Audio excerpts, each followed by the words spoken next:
ದೆಹಲಿಗೆ ಯಾವುದೇ ರೀತಿ ನನ್ನೆತನೆ ಮನೆ ಮುಖ್ಯಮಂತ್ರಿಗಳು ಹೋಗಿ ಭೇಟಿಯನ್ನು ಮಾಡಿದ್ದಾರೆ. ಎಲ್ಲ ಶಾಸಕಾಂಗ ಪಕ್ಷದಲ್ಲೂ ಕೂಡ ನಾವು ತೀರ್ಮಾನವನ್ನು ಮಾಡಿದ್ದೀವಿ. ಈ ಸತಿ ನಮ್ಮ ಮುಖ್ಯಮಂತ್ರಿಗಳೇ ಮುಂದುವರಿಬೇಕು ಅನ್ನೋ ಒಂದು ಎಲ್ಲ 136 ಶಾಸಕರು ಬೆನ್ನೆಲುವಾಗಿ ನಾವು ನಿಂತಿದ್ವಿ. ಯಾವ ಆಧಾರದ ಮೇಲೆ ಅವರು ರಾಜೀನಾಮೆ ಕೇಳ್ತಾರೆ ಅಂತ ಕೂಡ ಖಂಡಿತವಾಗ್ಲೂ ಗೊತ್ತಿಲ್ಲ. ಈಗ ಆಲ್ರೆಡಿ ಏನು ಉಚ್ಚ ನ್ಯಾಯಾಲಯ ಏನು 29ನೇ ತಾರೀಕಿಗೆ ಅಂತಿಮ ತೀರ್ಮಾನ ಕೊಡತಕ್ಕಂಥ ತೀರ್ಮಾನವನ್ನು ಮಾಡಿದೆ. ಖಂಡಿತವಾಗ್ಲೂ ನ್ಯಾಯಪರವಾಗಿ ನಮಗೆ ಜಯ ಸಿಕ್ತು.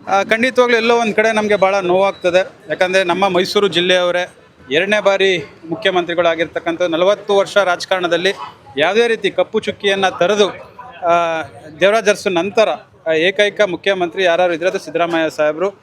ಏನೋ ಎಲ್ಲೋ ಒಂದು ಕಡೆ ಹಿಂದುಳಿದ ವರ್ಗದ ಯಾರೇ ಮುಖ್ಯಮಂತ್ರಿಗಳು ಆದಂಥ ಸಂದರ್ಭದಲ್ಲಿ ಈ ರೀತಿ ಕೃತ್ಯಗಳನ್ನ ಮಾಡ್ತಕ್ಕಂಥ ಕೆಲಸ ಆಗಿದೆ. ಅದರಿಂದ ನಮ್ಮ ಮುಖ್ಯಮಂತ್ರಿಗಳು ಭಾಳ ಧೈರ್ಯವಾಗಿದ್ದಾರೆ, ಭಾಳ ಖುಷಿಯಾಗಿದ್ದಾರೆ. ಮೊನ್ನೆ ಕೂಡ ನಾನು 2 ದಿನಗಳ ಕಾಲ ಮನೆ ಮುಖ್ಯಮಂತ್ರಿಗಳ ಜೊತೆ ಹಲವಾರು ನಮ್ಮ ತಾಲೂಕಿನ ಮನವಿಯನ್ನು ಸಲ್ಲಿಸಿದ ಸಂದರ್ಭದಲ್ಲಿ ಭಾಳಷ್ಟು ಖುಷಿಯಾಗಿದ್ದಾರೆ.